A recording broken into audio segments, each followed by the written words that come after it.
right, ladies and gentlemen, good afternoon.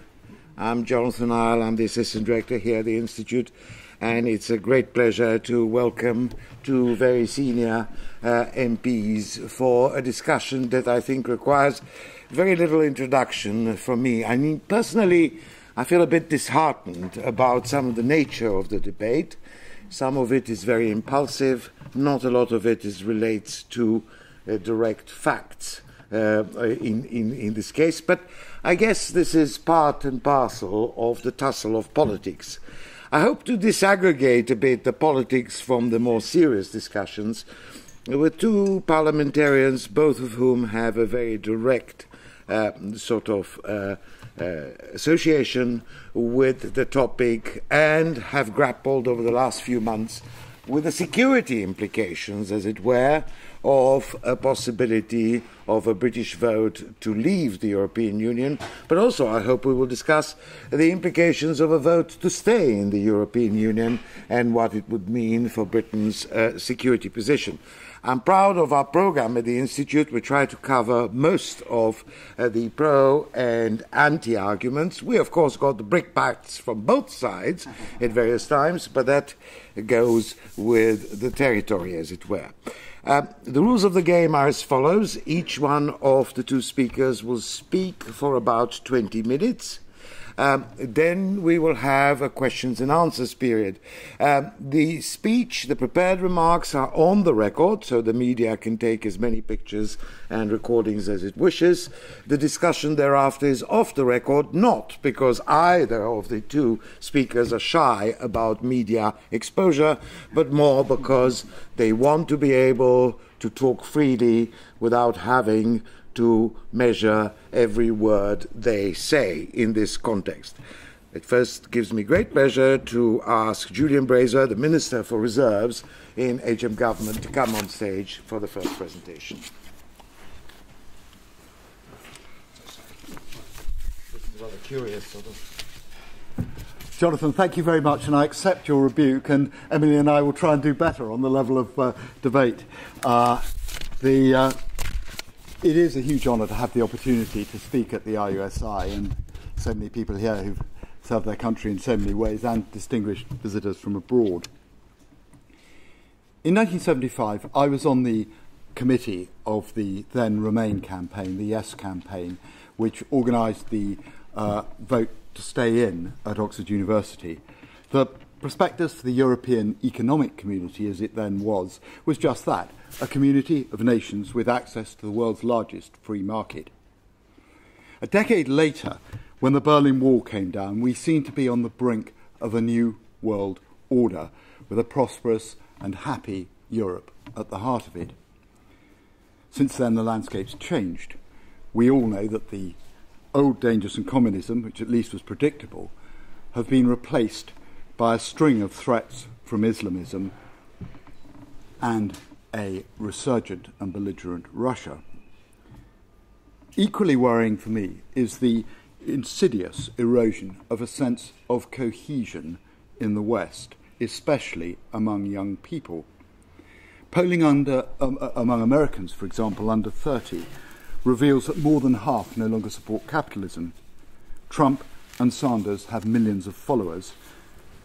Over this side, Marine Le Pen gathers support in France, and we've come just a fraction of a percent from seeing a president elected in Austria whose party founder members included members of the Waffen-SS. And the common feature both sides of the Atlantic is that a generation are growing up who see a small elite with dizzying living standards, while for most, their prospects are much less good than their parents. Both here and in America, this has been largely driven by the impact of mass migration. It offers cheap labour to business, it offers home help for wealthier families, but the lower wages and, critically, the loss of access to housing are affecting not just the poorest, but increasingly the middle classes too. And of course, in the EU, this is compounded by the unmitigated disaster of the single currency. This is an experiment without happy antecedents. The nearest equivalent was the Latin monetary union from 1864 until nominally after the First World War, which included France, Italy, Belgium, Serbia and Greece, and sucked in Austria-Hungary as an associate. This slowly collapsed, impoverishing much of southern Europe. Interestingly, they expelled Greece in 1908, but it didn't help. Prosperity is a friend of peace. Poverty drives anger and discontent. So rather than stabilising Europe, this early attempt at monetary union helped to create the unhappy economic conditions in southern Europe, which contributed so much towards the slide into the First World War. In the current debate, on the EU referendum, two claims on history keep on being made by the Rebellion camp. First, that after the Second World War, the formerly warring countries of Europe joined together in what was then the EEC. And secondly, that as a result of coming together, we've enjoyed 70 years of peace. Both statements are untrue. First, the formerly warring countries of Europe didn't come together to form what is now the EU, because by far the most powerful of those belligerents, the Soviet Union, was standing apart and threatening the rest. And secondly, of course, as we all know, it was NATO, underpinned by the mass of American military muscle, and not the EU, which held that threat at bay. And NATO's main strength, of course, lay in America, and today NATO remains the cornerstone of our defence. And I should say I'm not going to major on this today, but I just remind you that nuclear weapons remain at the absolute heart of it. No post-war government, Conservative, Labour, or indeed coalition, has ever been willing to give up our deterrent, and no Conservative government ever will. The tie-up with the USA and our Commonwealth cousins in Canada, Australia and New Zealand, to whom we owe so much, of course, in the two world wars, is the core of our intelligence effort, the Five Eyes Agreement. So how does the EU affect our defence, and how will it go on to, answer your question, Jonathan, continue to affect it if we remain? Well, start at the working level. EU legislation affects our armed forces in many of the same ways that it undermines small businesses. If you ask any young officer today the worst part of his or her job, it's the paperwork. Military drivers are subject to EU mileage limits, so exercises have to be carefully planned around this constraint, sometimes stopping altogether if they're broken. Again, all civilian posts have to be advertised in line with EU regulations. So just imagine for a second. Wing Commander Snodgrass is our top expert in aviation technology. He's just coming up to his 55th birthday. He wants to continue as a civilian. You can't simply re-employ him. We have to go through a procedure lasting months before advertised, shortlisted, before the job's filled. Let's pass swiftly over the impact of the Habitats Directive on bridging exercises, because frankly bureaucracy is boring. But let's just remember that the next time we commit our armed forces into action, they will suffer for the effect of those bureaucratic restraints and for the number of young, enthusiastic young members of the forces we've lost because they didn't want to put up with it. Stifled initiative. So often when I've asked the question as a minister, why on earth do we have to do that? The answer is because an EU regulation requires it. And this reminds us of the way the European Union sees defence. Another routine area for exercising bureaucratic control, rather than a vital and sometimes extremely risky business. Moving back to the big picture, it's worth considering the only two substantial armed conflicts we've had in Europe since the fall of the Iron Curtain. First, the two-stage fallout from the breakup of Yugoslavia. The EU actively encouraged Bosnia to declare its independence from Yugoslavia. So where was the EU when the killing started, and the Americans understandably said it was European business? Slow off the mark while tens of thousands died. Eventually NATO had to go in and sort it out. And again, when the West confronted Serbia over Kosovo, and the Serbs drove 1 million refugees out of their homes with autumn chills starting, EU countries queued up to say they were unwilling to put boots on the ground. I remember it particularly well as an enthusiastic supporter of the reserve forces, because the then government started calling up reserve units it was in the process of disbanding. Fortunately, Chernomyrdin leant on the Milosevic to back off, and a second Balkan humanitarian catastrophe was avoided. The second conflict's instructive too. The European Union has rightly offered the hand of friendship to all the former Soviet satellites, and they've joined. But it's also offered membership to some ex-Soviet states without thinking through the risks. It's worth just looking through the BBC website, where they've got a really good timeline on what happened in Ukraine. Could anybody reading that sequence of events believe that the Russian invasion had nothing to do with the offer of a pathway to EU membership? And it's all very well for Western leaders to cry for a rules-based international order, but by offering a pathway to the Ukraine at a time when Russia was leaning over them and their own provincial government in Crimea was creating problems, and doing so without the military means to protect Ukraine, we surely went down exactly the opposite route to Teddy Roosevelt's famous dictum, speak softly and carry a big stick. Instead, we poked the bear. Ukraine paid the price for Russia's brutal reaction. And it's interesting to note that first of all, in the imposition of sanctions, beginning of 2014, and then when they were ramped up in July, in both cases it was America that led the way, and the EU came with varying degrees of enthusiasm afterwards. There's a lot of talk of a European army. We don't know what's being planned behind closed doors in the Commission, but the Times published a leaked Commission document, allegedly to be published after the referendum.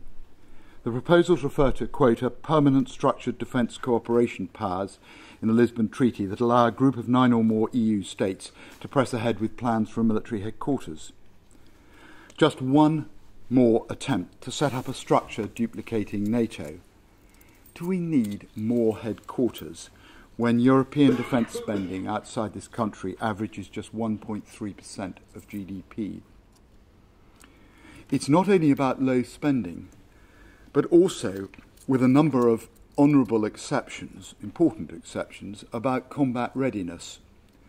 At the height of operations in Afghanistan, many European NATO members were having difficulties deploying even very small numbers of troops. Some deployed no troops at all, and many of those who went were restricted by caveats such as no flying at night or no combat controls beyond a certain distance from a base. No doubt there'll be more pressure to share procurement arrangements with EU countries in a manner which threatens our technology links with the USA. In another leak, the Financial Times obtained extracts of the German white paper pointing in exactly that way. Surprise, surprise, that too is deferred till after the referendum. But Angela Merkel has been quoted as saying that the UK shouldn't block moves towards EU defence integration in exchange for the renegotiation. As one source close to her put it, if you want favours, you have to give favours. And the Commission itself has openly called for EU defence integration. Quote, not just a political option, but a strategic and economic necessity. Men and women fight because they care about their countries. The equipment they require to fight with costs money. As the UK Defence Association recently said, to set up a parallel system would carry an immense cost in structure and additional personnel, but without commitment to greatly increase national defence budgets, already crippled by austerity. As such, the proposal would be nothing but a paper tiger. There's another important way in which the European Union threatens our security: the interference by the European Court of Justice. Michael Howard, I should say that's the statesman, not the distinguished historian when I'm speaking here, has highlighted the ECJ is considering whether our proposal to build a mass surveillance database infringes European privacy rules. So European judges are to decide what information we need to keep our citizens safe. The same court ruled that we couldn't deport Abu Hamza's daughter, a Moroccan citizen, because her baby son had EU citizenship. Between them, a series of rulings from the ECJ and its twin, the European Court of Human Rights, are making it harder and harder to deport people who are a threat to this country. We saw in the papers just in the last couple of days an example of involving criminals, but the same thing applies to terror suspects. A combination of rulings from these courts and some homegrown judicial activism are threatening our armed forces in other ways too. MOD's rightly looking at options for curbing so-called lawfare, allows terror suspects and others a chance to get at our armed forces through civilian courts, assisted by organisations like PIL and Lee Day. The best solution, in fact the only lasting solution to all these issues, seems to me to lie through re-establishing parliamentary sovereignty, which in this country has always been, or had always been, the cornerstone of the rule of law. But it's something which is wholly incompatible with membership of the European Union and the role of the ECJ. And there's a further depressing point. If the ECJ is willing to consider this case, the intelligence case, surveillance case, despite the alleged national veto on security issues, Article 346, what else may we face cases over? The court has a long history of overriding vital interests, even ignoring pledges publicly sealed. The guarantees given to Denmark after their referendum on membership have been overruled 80 times, including the promise that Denmark alone would be able to decide who was a Danish citizen. Who knows what will be next? Perhaps procurement of military equipment. The Commission had a go at the Czechs over buying aircraft for operations in Afghanistan and not fulfilling all the procedures. Perhaps failing to participate in new structures set up by other countries within the EU. As a 2014 brief from the EU Institute for Security Studies put it, an EU organisation, it is now crystal clear that Article 346 is neither an automatic exclusion of defence from EU law nor a provision limiting EU competence.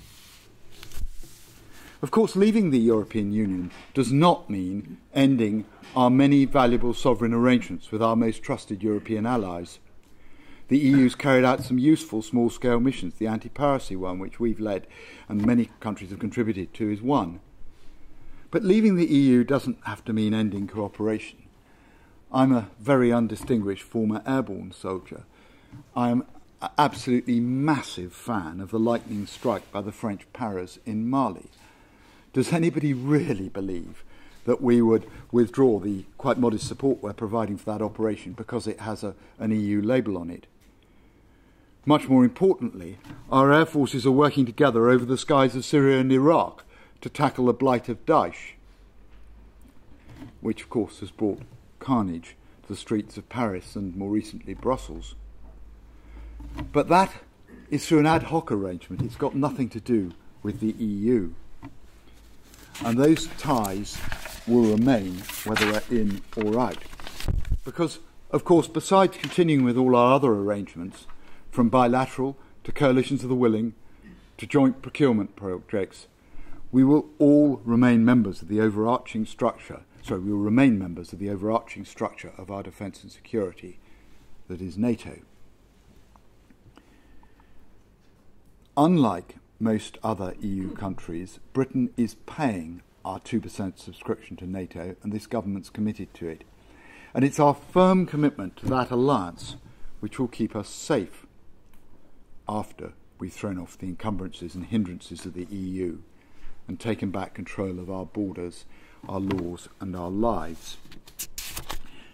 Let's be clear, the EU is not working towards becoming a state. It is already a state. The House of Commons Library suggests that more than half our legislation is now written in Brussels, and we've lost every single vote in the Council of Ministers that has taken place in the last 20 years. But bureaucracy pales beside the destabilising effects of unprecedented mass immigration into this country. Forget the arguments about the balance of more tax revenues from people working here versus impact on public services on the other. What we do know is that we need to build a new house every few minutes to keep up with the inflow. At the beginning, I mentioned the angry atmosphere among young Americans who see little prospect of owning homes as good as their parents. I was with a group of young Americans just literally before this meeting. Yet over in America, the ratio of house prices to earnings is 4. In Germany, it's about 4.5. Here, it is now 8-1. Young professionals, like my twin sons, one an army officer, the other a junior doctor, face an absolute struggle trying to get the most modest toehold in the property market. Recognising this government was elected on a mandate to reduce net immigration to the tens of thousands. But we cannot even begin to achieve this figure while we're in the EU because of the worsening crisis in the Eurozone. Just as the Latin monetary union did, the single currency is wrecking the economies of southern Europe. Towering debt, the spectre of deflation, are rattling the banking system, not just in Eurozone countries, but in fragile neighbours in Eastern Europe too. As economic migrants in countries with youth unemployment of 30, 40, 50% pour into Britain, European migration into Britain is running at around 250,000 a year and can only increase as the crisis gets worse and banks in southern Europe totter. As EU members, we can do nothing about this. And it's due to get worse. Turkey has used the Syrian migration crisis to increase its leverage to join the EU. What we do know, whatever date that may be, what we do know is that the Schengen area is being opened to 75 more million people. This is from a country with an appalling human rights record. Once incomers into different parts of the Schengen area have achieved settled status, and I believe there'll be plenty of them, they will, of course, then, once they've settled in another European country, be entitled to come here. The Prime Minister has made it clear that we'll only get one shot at this. He fought hard in Britain for his renegotiation. He had bilaterals with every single other country in Europe. But he secured very little. And in the process, he gave up our veto on measures applying to the Eurozone. So whereas in the past we've been able to block EU attempts to set up parallel defence structures, now our partners may well be able to get past us, leaving us as the odd one out on defence, but still subject to the European Court with its federalising agenda. So we have to be sure what we're voting on. This is not a choice between the status quo and leaving. There is no status quo.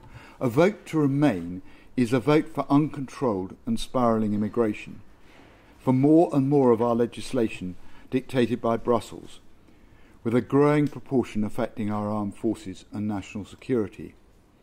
A vote to be shackled to the slowest growing continent in the world, and to continue to be Europe's cash cow. And whatever the arguments about how much we're contributing a week, it's going to go up as the situation worsens in southern Europe, and this 2 billion odd that's going to have to be paid because they've got to balance the books, we will get a disproportionate share of it, as we did the last time. A vote to leave means we can take back control of our laws. We can continue trading with Europe, but engage directly with the fastest growing economies in the world outside the EU. And crucially, we can take control of our borders. The great in Great Britain came from seizing opportunity. We have a once-in-a-generation opportunity to chart a new course for Britain. Thank you.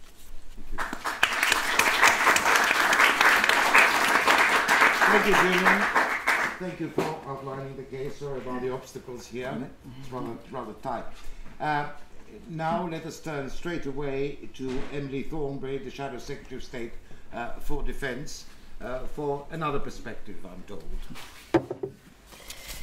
Another perspective indeed. And can I state at the outset that it does seem to me the most kind of common sense argument for us remaining in the European Union is, if you want to be safe, why don't you surround yourself with friends?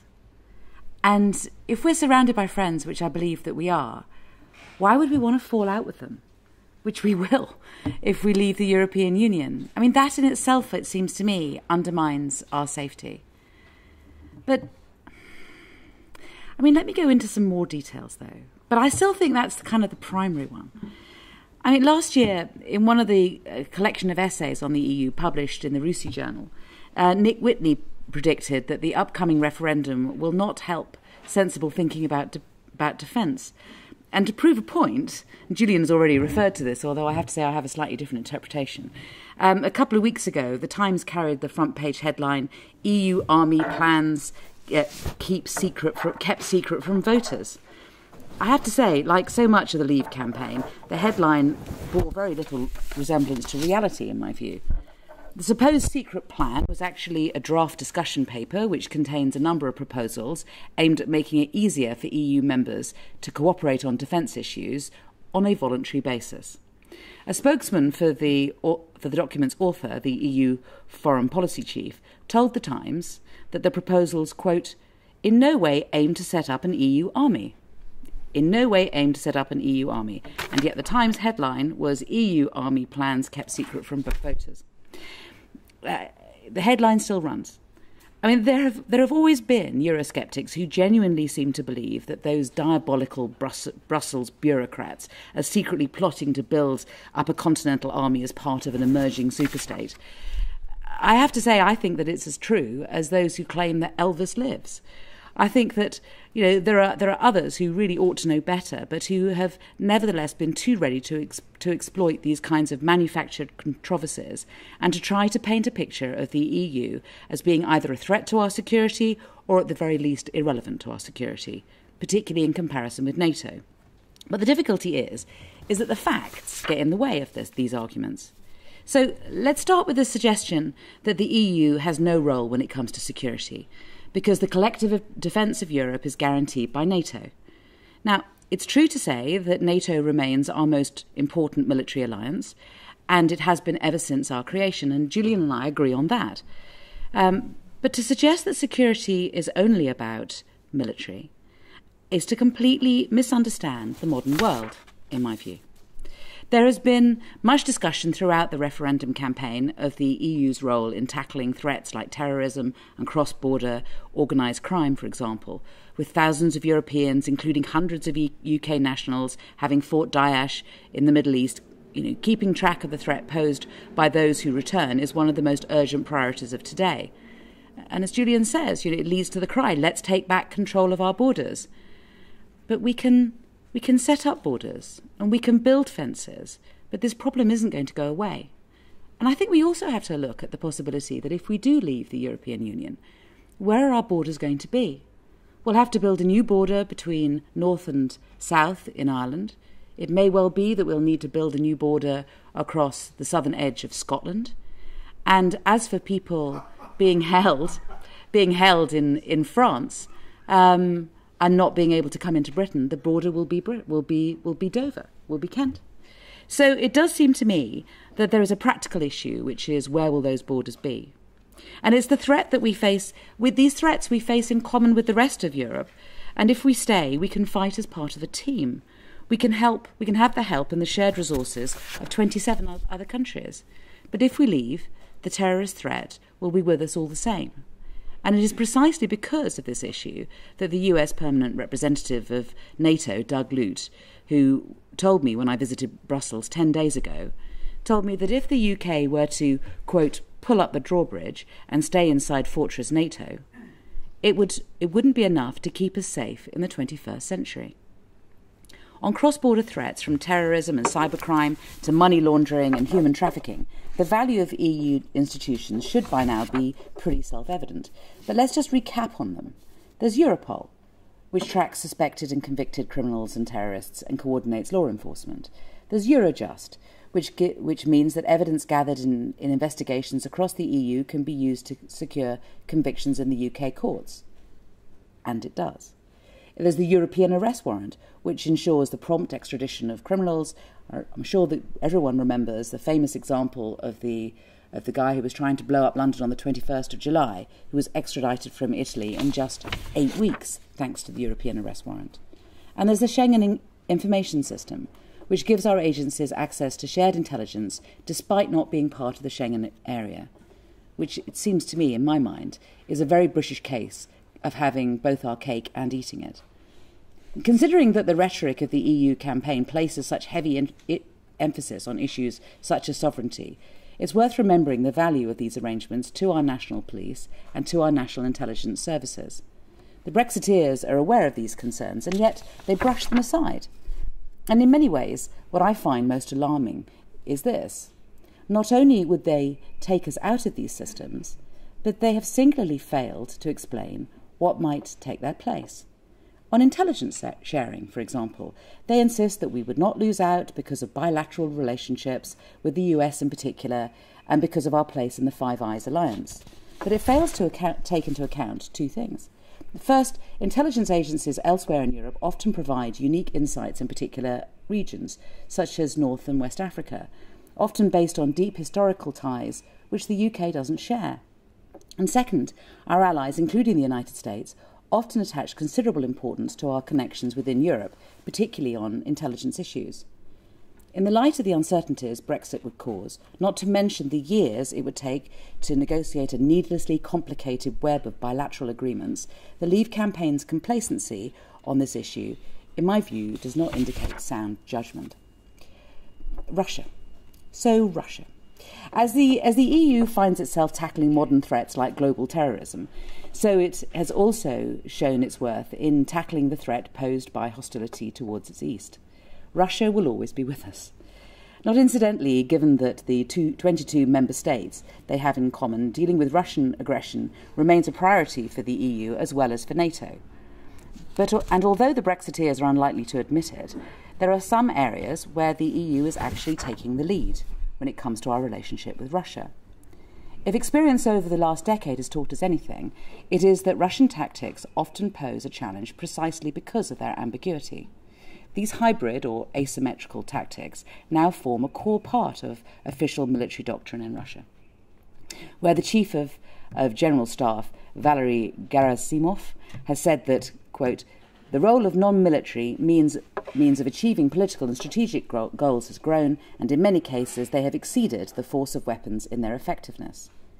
And so, what organisation can our NATO European allies look to help with this non-military aggression?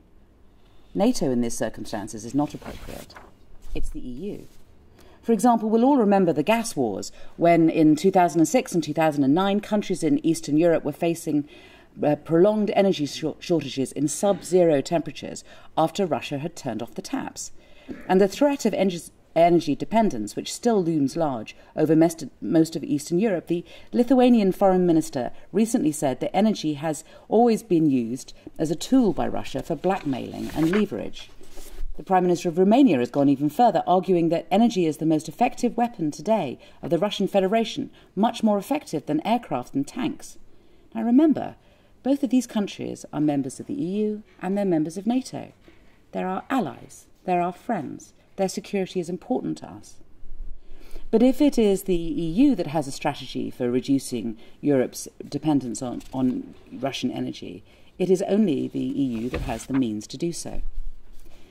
Similarly, we see the use of other non-military weapons in the influential role of the Russian state-backed media in shaping opinion among Russian-speaking minority communities across Eastern Europe. In the Ukraine, Julian's referred to the Ukraine. In the Ukraine, we saw in 2014 how the Russian military intervention was presented as a response to local unrest, which itself had been systematically whipped up by a relentless long-term propaganda offensive. And today, the Baltic states fear the same tactics. But it is the EU that's pushing back against this. It is not NATO. And it's doing that by supporting independent media, by training local journalists, and potentially even setting up a Russian language channel of its own in order to challenge the Kremlin's monopoly on information within these communities. And none of this, obviously, should be seen as detracting in any way from NATO's role in responding to the Russian challenge. The steps the alliance have taken to reinforce the Article 5 guarantee, in part by providing a visible military presence in the Baltic region, have been seen as vital in sending a strong message both to our allies and to potential aggressors that demonstrates our ongoing commitment to collective security. But it can only be done in combination with economic sanctions imposed by the EU. And this has represented a show of European resolve which went further than many were expecting at the time, including, I suspect, within the Kremlin. It's been said before, but let me say it again. If Britain wants to put a smile on Putin's face, we can do that by leaving the EU. In the face of a major challenge from Russia, Europe was stronger because it didn't have to choose between the EU and NATO. But it's a false choice, and it is certainly one that we don't have to make. One of the best examples of the different roles of the EU and NATO in protecting our security, I think, is in tackling Somali pirates. As one official recently put it, NATO knows that we are only one part of a toolbox. And we shouldn't forget the scale of the threat posed by the Somali piracy at its peak 5 or 6 years ago, when the news were filled with reports of hijackings, of hostage-taking, abduction of British tourists from nearby resorts, international sea lanes being completely disrupted. There was a UN mandate for an international response, and that response was a British-led EU naval task force which was first on the scene, and that included the Finns, and it included the Swedes, who aren't NATO nations, and indeed we were able to augment it with the assistance of the Chinese and the Japanese and the Australians, who were probably much more comfortable joining a civilian-led EU force than they might have been by joining a NATO one. And since then, the number of pirate attacks has fallen dramatically, and the maritime force has had a 100% success rate in safeguarding UN vessels that are tasked with delivering humanitarian aid. But crucial to the mission's success has been its recognition of the need not just to tackle the threat of piracy itself, but to look to the breakdown in governance which allowed it to thrive in the first place. Because this breakdown was systematic, and in many cases institutions had to be built up from scratch.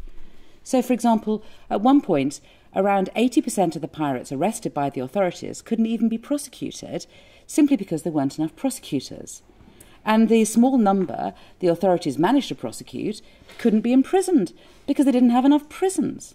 And while the Maritime Task Force patrolled the seas, there was an EU civilian task force went to work training up local police forces and coast guards, prosecutors and judges throughout the region. And at the same time, EU funding helped to build prison capacity in neighbouring states such as Kenya, and to pay the allowances of the African Union peacekeeping force in Somalia itself. So, Julian, when we talk about an EU army, it seems to me the best example of an EU army that we've seen has been the EU army that's been dealing with the Somali pirates, and that army was an army of judges and lawyers. And all of this seeks to remind us of two things, and that none of us has a monopoly on security, first of all, but also that when barriers are broken down, whether between the civilian and military or the EU and NATO, so much more can be achieved than any one of us could do alone. There is a clear impetus in the direction of closer cooperation between the two organisations, as NATO Secretary-General acknowledged recently when he said that a key priority for next month's Warsaw Summit would be to seek a new level of cooperation with the EU, to face common threats and to ensure our common security. Discussions about how best to achieve this are likely to be a feature of EU-NATO relations for some time. And if we say that we want to have one but not the other, it seems to me that we run the risk of finding ourselves left out of the conversation altogether. So before I finish, I want to try, if I can, to change the tone of the debate about what this referendum really means for those of us who will decide its outcome. Throughout the campaign, arguments on both sides have been presented in largely transactional terms. And the question has always been, and we've always been asking, what can Europe do for us? And yet, shouldn't we be asking the question in a different way? Shouldn't we be doing a JFK? Shouldn't we be asking what we can do for Europe? in all the cases I've talked about, and in others beside, Britain's role has been a critical factor in determining the success of EU initiatives. Maintaining sanctions against Russia, for example, has meant maintaining consensus between 28 nation governments that were almost always trying to pull in different directions. This has never been an easy task, but throughout 2015, Britain's influence played a vital role in holding that line. Without us, I believe, the possibility that Europe's resolve against Russia could weaken and that shouldn't be taken lightly by anyone. I'd also like to point out that the EU's counter-piracy operations off Somalia would never have been possible without British involvement. And not only has the UK provided the command structures for the naval operation based in Northwood, but our global networks of relationships brought in navies from as far apart as China and Japan, who, like many other countries outside of Europe, explicitly values our role as being the gateway to Europe. That is an important part of our identity and one I don't think that we should lose. The success of such operations in future could not be taken for granted without committed and capable British leadership. In the nuclear deal in Iran, which hasn't been mentioned so far, it was a British diplomat who spoke for the whole of the EU. In media coverage of the negotiations, Cathy Ashton's name wasn't mentioned as often as I believe it should have been. Her role was instrumental in securing a deal which, for the time being at least, has succeeded in removing one of the world's most dangerous nuclear proliferation threats. The Iran deal wasn't Ashton's only success as Europe's foreign policy chief. Another underappreciated win, in my view, was 2014, where she made a historic breakthrough in bringing the leaders of Serbia and Kosovo to the negotiating table, in a process that led to the normalisation of relations between two countries that have been kept apart by centuries of conflict. Critically, in that case, it was the desire of those countries, at some point in the future, to apply for EU membership, which served throughout the process as a key motivating factor driving both sides to reach a solution. Of course, it's easy for us to forget what membership of the EU means to people in other parts of the continent where wars have been fought and dictators have been in power in the not-too-distant past. But the principle that has led the states of Western Europe to pull together for the first time amid the rubble left after the Second World War is as relevant today as it has ever been. We have always led the way in a post-war Europe built on foundations of peace, security and shared prosperity. So now, when much of Europe continues to look to us for leadership, it seems to me this is not the time to throw in the towel. Thank you so much.